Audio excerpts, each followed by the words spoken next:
이제 마태복음 강해로 다시 돌아왔어요. 지난 한 6주간 우리 교회가 꿈꾸고 소망하는 건강한 교회, 행복한 성도라고 하는 우리의 소망, 하나님께서 그것을 어떻게 이루어 가실지 같이 나누는 시간을 가졌는데요. 여러분, 교회가 이 땅의 소망입니다. 아멘. 여러분, 우리 주님께서 내가 내 교회를 세우겠다 그렇게 말씀하셨어요. 음부의 권세가 이기지 못할 거다 그렇게 말씀하셨어요. 내가 천국 열쇠를 주리라 그렇게 약속하셨어요. 교회가 교회답게 건강하고 온전하게 세워지는 것보다 더 귀한 일은 없습니다. 이 아름다운 일에 저와 여러분들이 하나님 앞에 귀하게 쓰임받는 은혜가 있기를 주님의 이름으로 축복해요. 자, 이제 오늘부터는 이제 마태복음 다시 돌아와서 13장 이제 함께 나눌 겁니다. 마태복음 1장 1절이 이렇게 시작했어요. 아브라함과 다윗의 자손 예수 그리스도의 계보라. 아브라함과 다윗의 자손이면서 예수님을 그리스도라고 소개했다는 거죠. 그러면 지금까지 예수님을 이 마태복음은 이런 주제를 가지고 달려온 거예요. 예수님은 누구신가? 예수님이 누구신가? 두 번째는 이런 질문을 가지고 달려왔어요. 예수님을 믿는 제자는, 성도는 어떻게 살아야 하나? 이런 주제를 가지고 천국 복음을 가르쳐 오셨죠. 그렇게 12장까지 달려오고 나서 이제 13장이 시작되는 건데요, 13장부터는 좀 많이 달라져요. 이 13장에 아주 중요한 특징이 하나 등장하는데, 그게 이 13장의 가르침은 비유라는 겁니다. 비유, 파라볼레라고 하는 단어인데, 오늘 본문 34절에 보면 비유가 아니면 아무것도 말씀하지 않으셨다라고 말할 정도로 예수님은 비유로만 가르치셨다 이렇게 표현해 놓았네요. 마태복음 13장이 되어서 왜 주님은 가르치시는 방식을 바꾸셨을까? 왜 이렇게 하셨을까요? 비유로 가르치신 이유가 어디에 있을까요? 우리는 이 질문에 한번 답을 해봐야 될 거예요. 비유라는 게 뭐냐? 비유, 말하자면, 이를테면 그건 이런 겁니다. 우리 보통 이렇게들 말하잖아요. 이게 비유예요.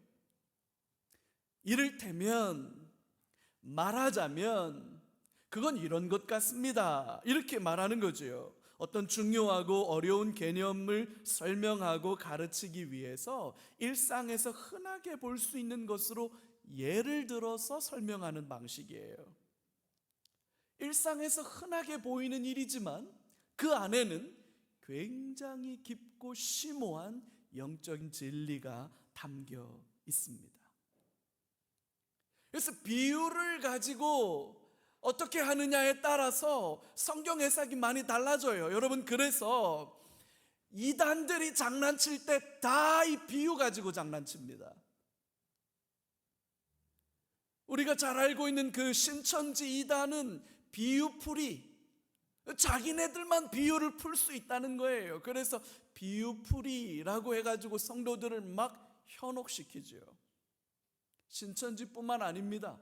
여러분, 거의 대부분의 이단들이 비유 가지고 장난칩니다. 그래서 여러분, 성경의 비유를 읽고 해석하는 것을 정확하게 알아야 여러분들 괜히 엉뚱한 이단들에 가서 미혹되지 않을 수 있어요. 여러분, 우물에 가서 숭늉 찾지 마세요. 왜 우물에 가서 숭늉을 찾아요? 여기 생명의 생수가 있는데. 비유. 자, 오늘 본문에 기록된 비유는 이래요. 한 농부가 나가서 밭에 씨를 뿌립니다. 지금 우리는 농사 짓는 문화가 잘 아니니까 어색할 수도 있지만 이때 당시만 해도 농사 짓는 문화가 아주 보편적이니까 사람들이 금방 알아들어요. 농부가 나가서 씨를 이렇게 뿌리면 대부분은 이렇게 손으로 씨를 뿌리니까 대부분은 밭에 떨어져요, 밭에. 근데 이렇게 씨를 뿌리다 보면 덜어는 반 옆에 있는 길가에 떨어지기도 하고 돌밭에 떨어지기도 하고 반 옆에 가시떨기, 이 가시떨기는 잡초 더미를 말해요. 잡초가 있는데 떨어지기도 한다는 거예요. 당시 이 비유를 듣는 사람들에게는 이게 너무나 익숙하고 평범한 이야기예요. 이거 뭐 하나마나한 이야기를 뭐하러 하시나? 당연히 농부가 밭에 가서 씨 뿌리다 보면 덜어는 길가에도 떨어지고 돌밭에도 떨어지고 옆에 가시덤불에도 떨어지고 그러는 거지. 뭐 그게 뭐 어땠다고 그 말씀을 하시나? 못 알아들어요, 사람들이 이게 무슨 말인지를. 너무 흔해 빠진 이야기예요. 일상에서 너무 쉽게 발견되어지는 이야기예요. 그러니까 그 일상의 이야기들 속에서 영적인 심오한 진리를 발견해내지 못하는 거예요. 무슨 의도로 주님이 이런 말씀을 하시는 걸까? 주님이 하려고 하시는 말씀의 의미가 뭔가? 자, 이제 그 의미를 좀 찾아가 봐야겠죠. 이 비유를 해석할 수 있는 열쇠가 본문 안에 있습니다.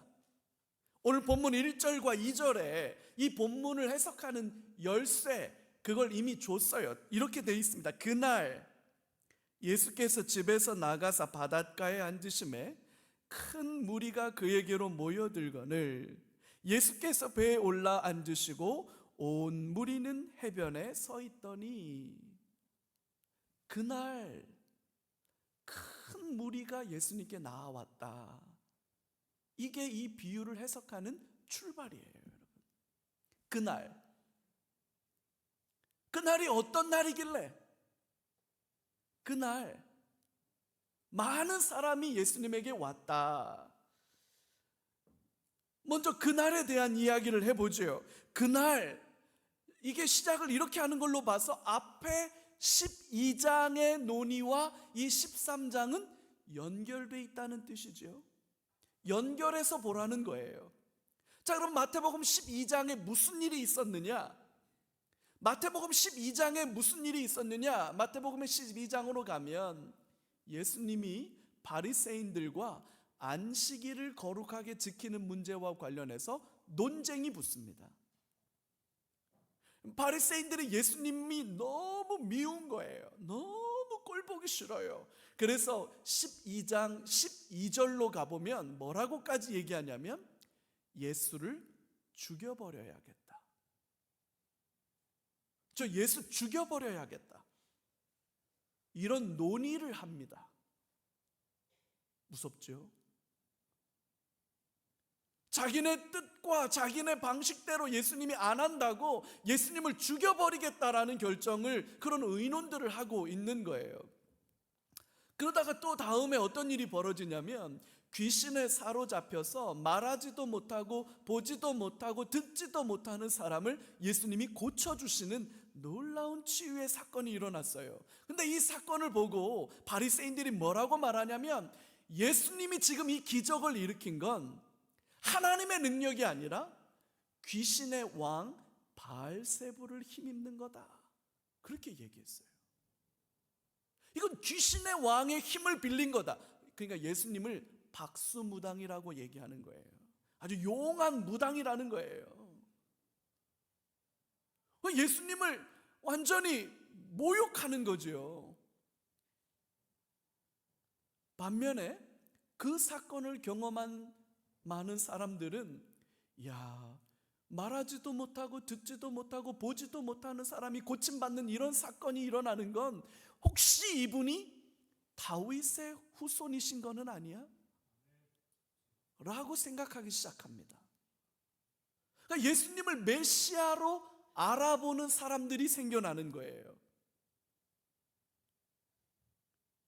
바리새인들은 귀신의 왕을 힘입는다라고 말했고, 많은 사람들은 이런 일이 벌어진다면 이분은 메시아가 맞는 거 아니냐라고 예수님을 제대로 알아보기 시작하는 일들이 생기고 있는 거예요.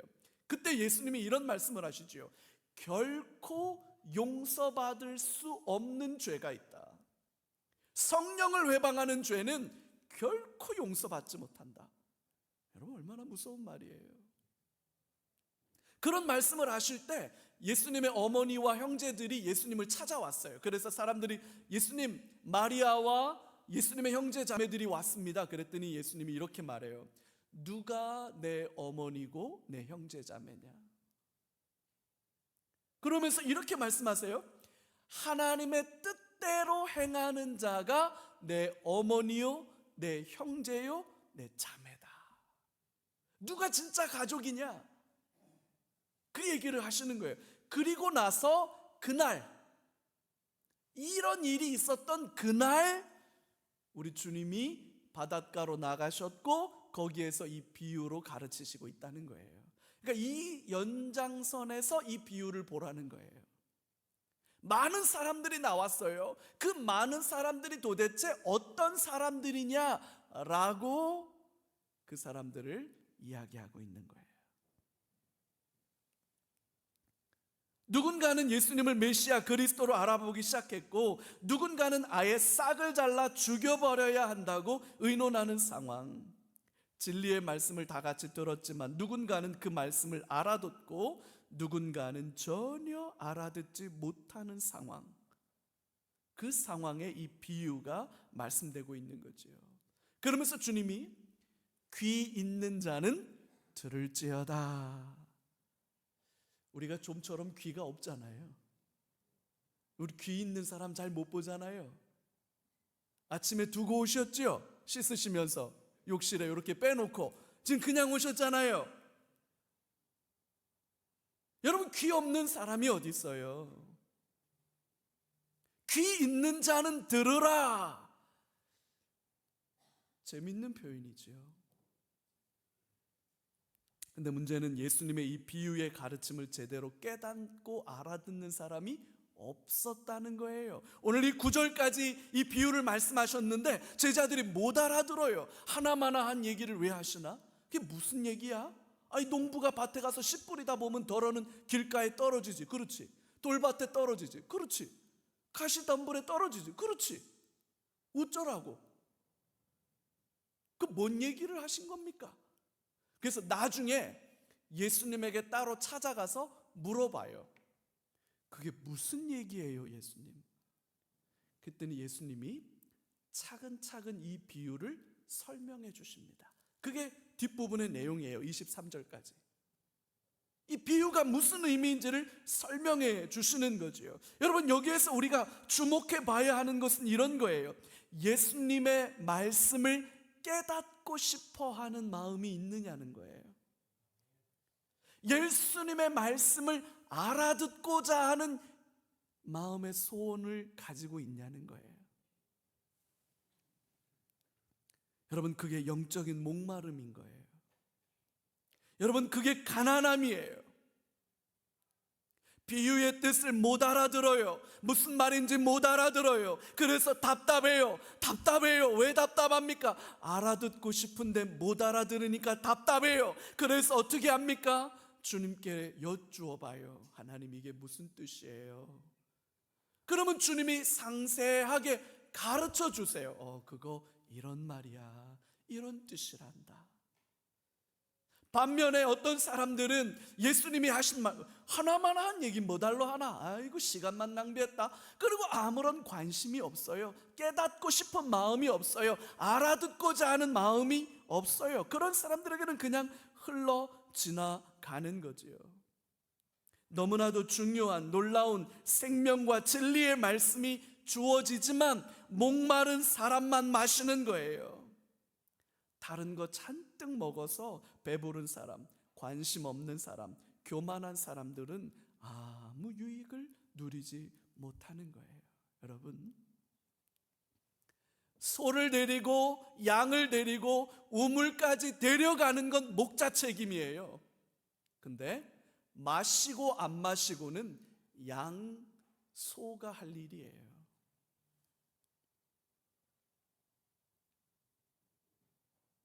식탁에 맛있는 반찬 차려서 한 상 차려내는 건 부모의 일이에요. 그러나 먹고 안 먹고는 자식 책임이에요. 하나님의 진리의 말씀을 듣고 깨닫고 살아내느냐 안 하느냐는 어쩌면 저와 여러분 책임이에요. 결국 오늘 이 본문의 말씀, 이 비유의 말씀을 해석해 갈 수 있는 제일 중요한 핵심 포인트는 이겁니다. 상수와 변수를 주목해 보라는 거예요. 상추와 변수? 변하지 않고 고정되어져 있는 상수값이 있고요, 변하는 변수값이 있어요. 뭐가 변수고 뭐가 상수인지를 봐야 돼요. 비유 안에 씨 뿌리는 농부가 누구인지, 그 농부의 자질은 어떤지, 씨앗의 품질이 어떤지는 언급되지 않습니다. 비유 가지고 장난치는 사람들 이것 가지고 얘기해요. 농부가 누구냐, 씨앗이 뭐냐. 여러분, 그런 얘기하는 사람들하고는 말 섞지 마세요. 이 본문은 그 얘기가 아니에요. 그건 상수예요. 농부가 씨앗을 뿌리는 이유는 딱 한 가지입니다. 열매를 거두기 위함이에요. 최고로 좋은 씨앗을 선별해서 뿌립니다. 왜? 열매 맺기를 기대하기 때문이죠. 중요한 건 이거예요. 열매를 맺느냐 못 맺느냐. 오늘 이 비유의 핵심이에요. 열매를 맺느냐 못 맺느냐. 나머지는 상수고 한 가지만 변수입니다. 뭡니까? 밭의 상태가 변수입니다. 씨앗을 뿌리는 과정 중에 어떤 씨앗은 길가에 떨어지고요, 돌밭에 떨어지고요, 가시떨기에 떨어지고요, 좋은 땅에 떨어집니다. 밭의 상태, 즉 말씀을 받는 사람들의 준비된 정도, 그들의 마음밭이 어떠한지에 따라서 말씀의 씨앗, 복음의 씨앗이 열매를 맺기도 하고 그렇지 못하기도 하다는 거예요. 자, 그러면 중요한 건 이거예요. 농부가 씨를 뿌립니다. 좋은 씨 뿌립니다. 문제는 뭡니까? 밭이에요. 밭의 상태에 따라서 열매를 맺기도 하고 못 맺기도 하는데, 오늘 이 비유를 통해서 주님이 하시고자 하는 말씀의 요지는 당신의 말씀밭은 어떠냐는 거예요.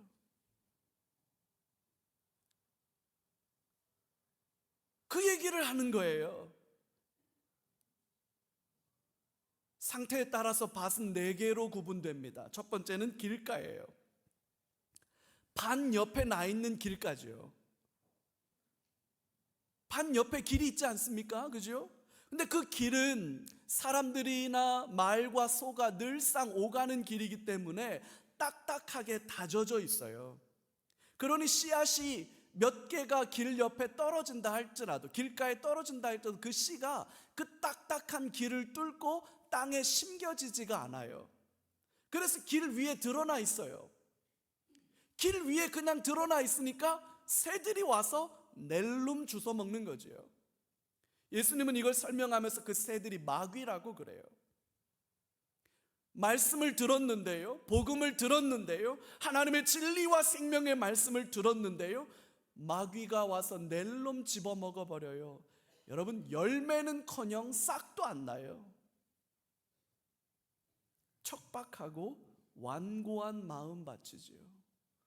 하나님을 향한 기대가 1도 없어요. 예수님을 알아가고자 하는 마음이 없어요.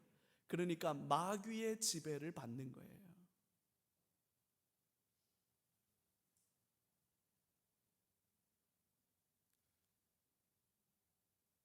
길까지요.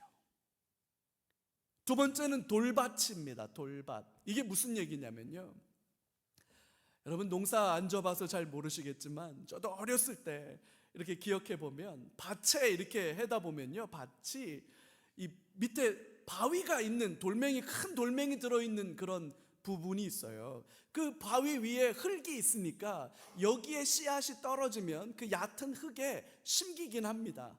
그래서 싹이 나긴 해요. 근데 이 돌 밑에 돌멩이가, 큰 돌멩이가 들어앉아 있어서 뿌리를 땅속으로 깊이 뻗어야 되는데 돌멩이에 막혀서 뿌리를 뻗지를 못해요. 뿌리를 못 뻗을 뿐만 아니라 땅속에 있는 수분, 그 수분이 삼투압 과정을 통해서 뿌리로 흡수돼 가지고 줄기로 올라가 가지고 이파리와 열매와 꽃으로 열매를 맺어야 되는데 그게 안 되는 거예요. 그러니까 뿌리가 얕을 수밖에 없고 양분과 수분을 제대로 빨아들이지 못하니까 햇볕이 쨍쨍하게 내려 쬐면 금방 시들어 버립니다. 그냥 말라버려요. 말씀을 받을 때는 기쁨으로 받지만 환난이 오고 박해가 오면 금방 넘어지는 사람을 가리킨다고 주님이 그렇게 설명을 해 주셨어요. 주일에 교회에 나와서 예배 시간에 설교를 들을 때는, 찬양을 할 때는 막 마음에 감동이 있고 뜨거워져요. 그래서 은혜 받았습니다, 은혜 받았습니다 나가면서 인사하고 차 타면서 말라요. 그래서 월요일부터 토요일까지는 그 말씀과 상관없이 살아요.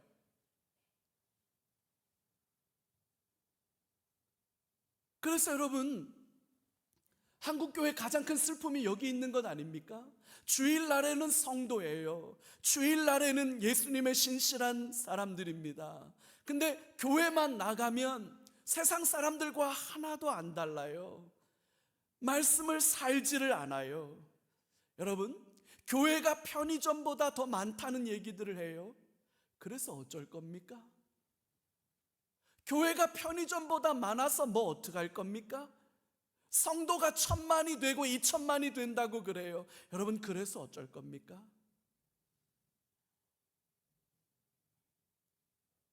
왜 한국교회 사람들로부터 욕먹고 비난받습니까?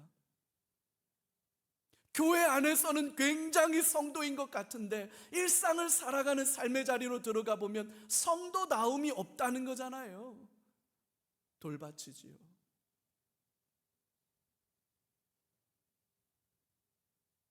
돌밭이에요. 세 번째는 가시떨기입니다. 가시떨기. 반 옆에 무성하게 자라는 잡초를 가리키지요. 여러분, 거기에 씨앗이 떨어지는 거예요.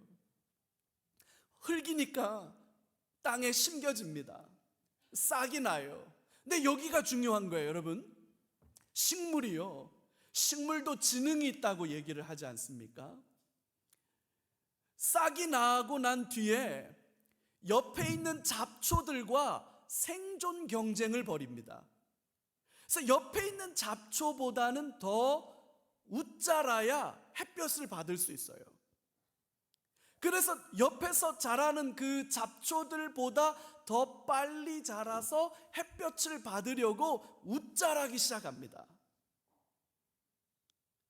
보통 식물이 싹이 나면요, 이 싹이 난 식물은 먼저 뿌리를 깊이 내리는 쪽에 에너지를 써야 돼요. 그래서 뿌리를 깊이 튼튼하게 잘 내려서 뿌리가 자리를 잡아야 그 다음에 위로 자라는 거예요. 뿌리가 자라고 난 다음에 위가 자라야 쑥 튼튼하게 자라는데 옆에 잡초들하고 경쟁하느라 뿌리를 내리는 데는 시간을 쓰지 못해요. 에너지를 쓰지 못해요. 경쟁에 뒤처지니까요. 그러니까 어디에 에너지를 쓰냐? 위로만 에너지를 쓰는 거예요. 웃자라요. 근데 세상 염려, 재물의 염려, 그런 것들이 다가오니까 뿌리가 깊지 않으면 어떻게 됩니까?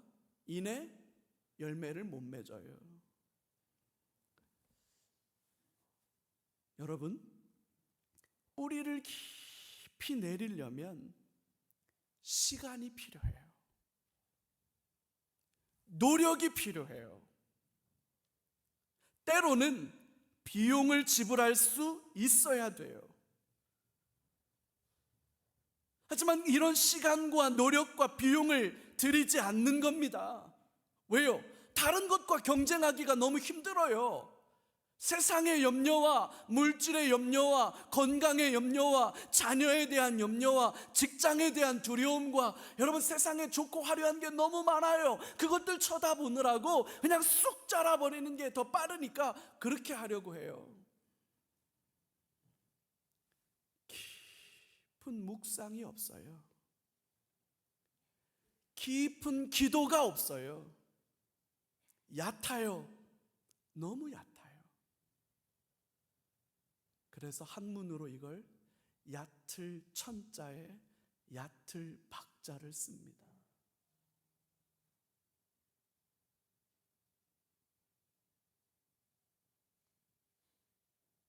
시간을 들여야 깊어져요.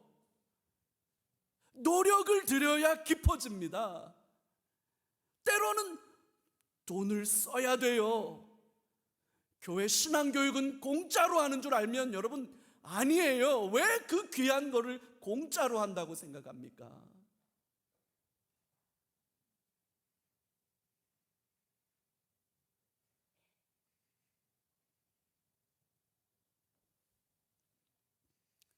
말씀이 어렵지요? 기도가 잘 안 돼요. 믿음이 자라나질 않아요. 왜일까요? 시간을 들여야지. 노력이 필요한데 애써야 되는 거예요. 가만히 있어도 신앙이 깊어지고 믿음이 깊어지고 기도가 깊어지고 말씀이 깊어지는 거 절대로 아니에요. 여러분 절대로 아니에요. 천만의 말씀.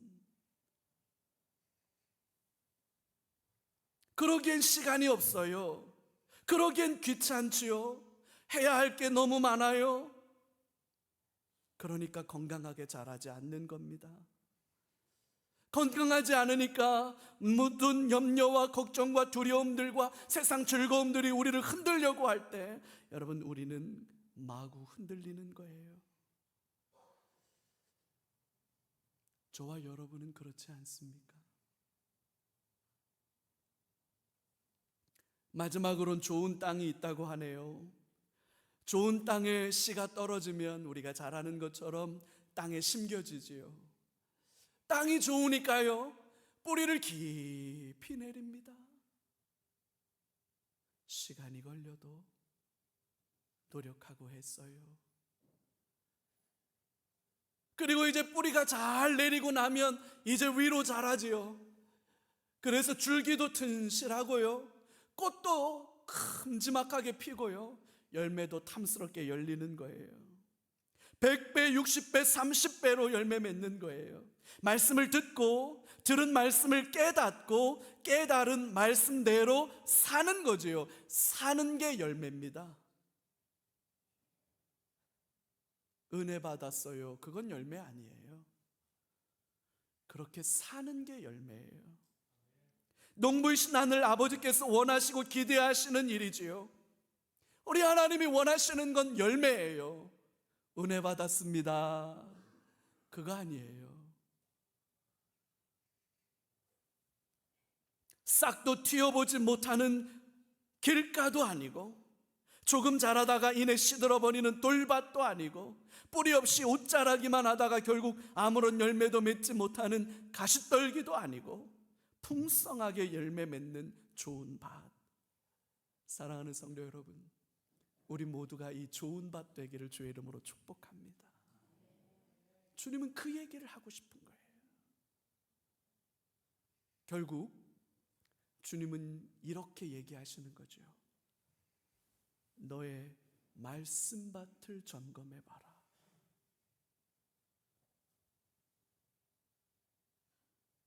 저와 여러분의 말씀밭을 점검해보라는 거예요. 길가입니까? 돌밭입니까? 가시떨기입니까? 좋은 땅입니까? 열매 맺고 있습니까? 100배, 60배, 30배 여러분 열매 맺고 있습니까? 주님은 그걸 원하시는 거잖아요. 시편 51편은 다윗이 우리아의 아내 밧세바와 범죄하고 난 뒤에 마음이 너무 무너졌어요. 마음이 황폐했어요. 너무너무 괴로워서 눈물로 회개하며 써내려간 눈물의 기도지요. 그 기도 속에 다윗이 이렇게 노래합니다. 하나님이여, 내 속에 정한 마음을 창조하시고 내 안에 정직한 영을 새롭게 해주십시오. 나를 주님 앞에서 쫓아내지 마시고 주의 성령을 내게서 거두지 마옵소서. 주의 구원의 즐거움이 나에게 다시 회복되게 하시고 차원하는 심령을 주사 나를 붙들어 주소서.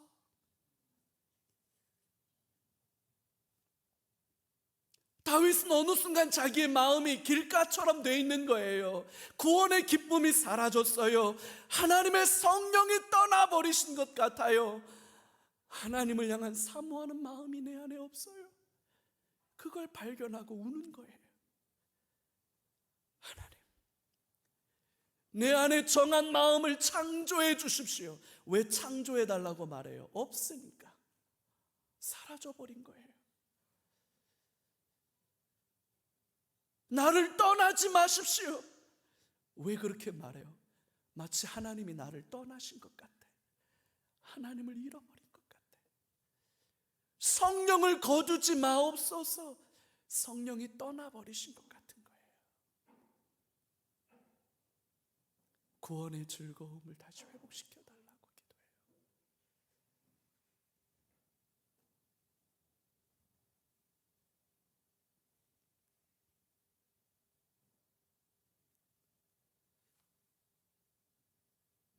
길가와 같이 딱딱하게 굳어서 하나님의 말씀, 복음을 듣지만 그냥 튕겨나가는 거예요. 다 튕겨나가요. 뿌리가 없어요. 세상의 염려와 이 세상의 아름다운 것들에 온통 마음이 빼앗겨서 잡초들이 무성하게 자라니까 그 잡초들 때문에 주님을 바라볼 수가 없어요. 열매가 없는 거죠. 제가 오늘 이 설교를 준비하면서 제 마음이 조금 가벼웠어요. 이거 연목사 탓이 아니라는 거잖아요. 연목사가 여러분 개떡같이 얘기해도 여러분들은 찰떡같이 알아들어야 된다는 얘기잖아요. 마음밭을 점검 안 하는 거잖아요. 마음이 여러분 돌짝이 가득하고 여러분 딱딱하게 굳어있고 잡초가 무성한데 어떻게 거기에 열매가 맺혀요?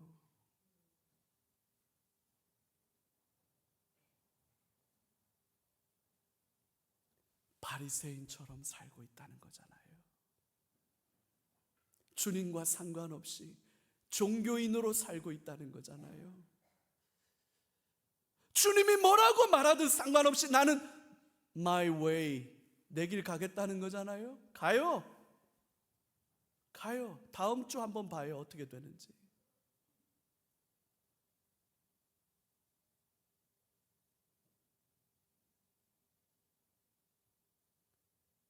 다윗의 눈물의 기도가 저와 여러분 안에 있기를 주의 이름으로 축복합니다.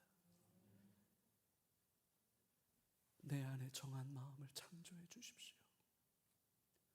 나를 떠나지 마시고 주의 성령을 거두지 마십시오.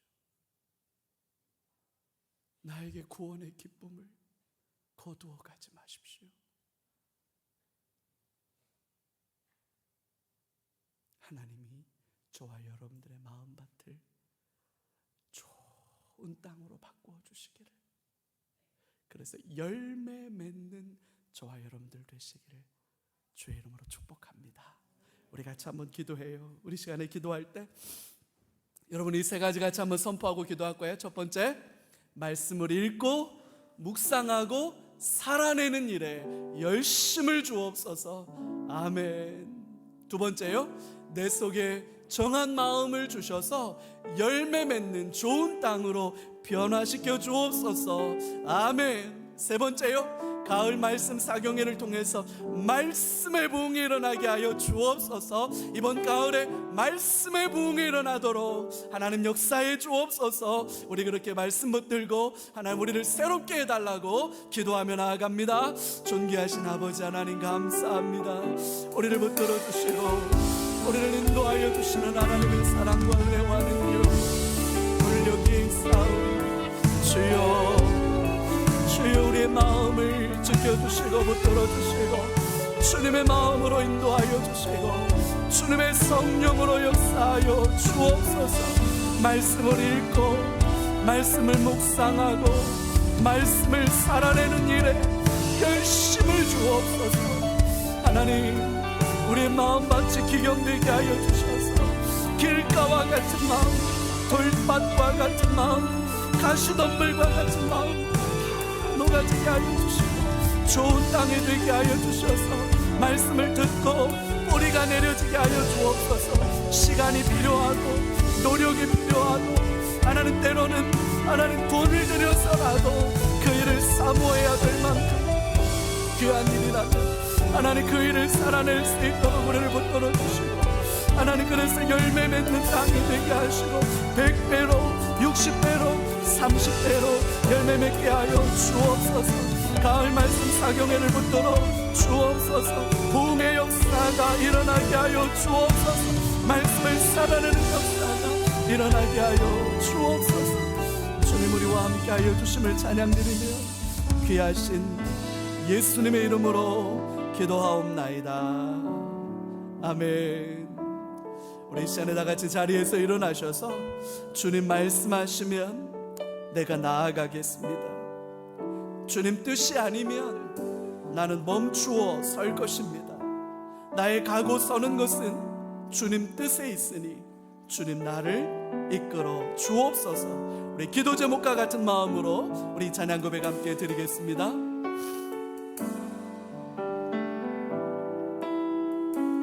주님 말씀하시면 주님 말씀하시면 내가 나가리다. 주님 뜻이 아니면 내가 멈춰서리다. 나의 가고 서는 건 주님 뜻에 있으니 오 주님 나를 이끄소서. 주님 말씀하시면 주님 말씀하시면 내가 나가리다. 주님 뜻이 아니면 내가 멈춰서리다. 나의 가고 서는 건 주님 뜻에 있으니 오 주님 나를 이끄소서. 뜻하신 그곳에 뜻하신 그곳에 나 있기 원합니다. 이끄시는 대로 순종하며 살리. 연약한 내 영혼 통하여 일하소서. 주님 나라와 그 뜻을 위하여 뜻하신 그곳에 뜻하신 그곳에 나 있기 원합니다.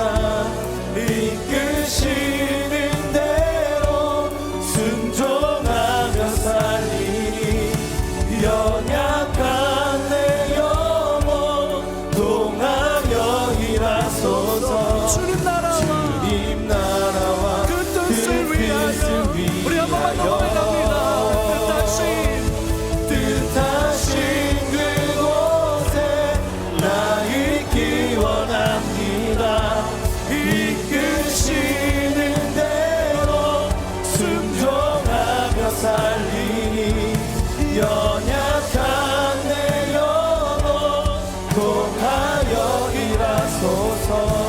주님 나라와 그 뜻을 위하여 오 주님 나를 이끄소서. 아멘. 우리가 좋은 밭이 되어서 열매 맺고 주님께 칭찬 듣는 우리 사랑하는 모든 주의 권속들 되시기를 주님의 이름으로 축복하고, 말씀으로 한 주를 살아내는, 승리하는 저와 여러분들 되시기를 주의 이름으로 축복합니다. 이제는 우리 주 예수 그리스도의 은혜와 아버지 하나님의 다함이 없는 사랑과 성령 하나님의 교제 교통 역사하시는 은총이 마음밭을 점검하고 열매 맺는 삶을 살아가기로 다짐하고 결단하는 주의 권속들의 머리 위에와 몸된 교회 위에 이제로부터 영원토록 함께 있을지어다. 아멘.